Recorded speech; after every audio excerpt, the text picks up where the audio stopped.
Se piha alkoi käydä aika pieneksi, mun teki mieli muuttua sieneksi. Syksy metsässä kyhnöttää ja odottaa, että joku mut talteen kerää. Se piha kävi pieneksi ja mun mielen maisema vieheeksi, joka juuttuu rannan kivikkoon, kun se ei jaksa enää päivän valo.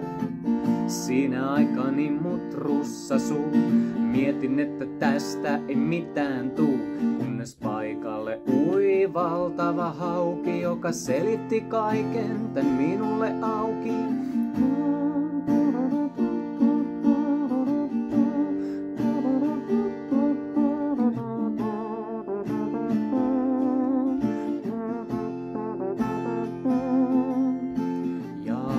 Välillä iltaisin tuolle samalle rannalle harhailin ja toivoin, että kuullassaan tuon hauen kaunista laulantaa, mutta sanomalehti vedenalainen otsikoillaan kertoi sen. Tuo hauki vaihtanut on maisema, se haus suuria lavoja valloittamaan.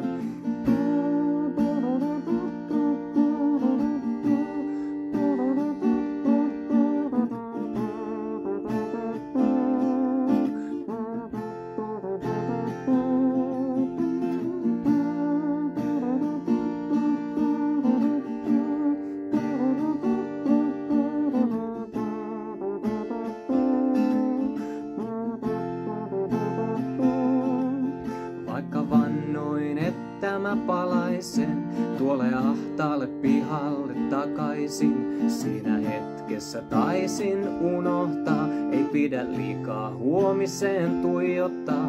Jos en muuta siltä illalta, niin yhtä laulua rikkaampana alkoi matkani kotiin päin.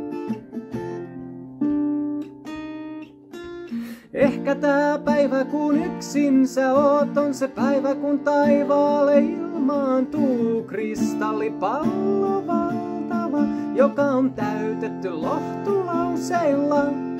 Ehkä tää päivä kun yksin sä oot, on se päivä kun taivaalla kirkastuu ja puiden latvoista putoaa ne laulut, jotka meinasit unohtaa.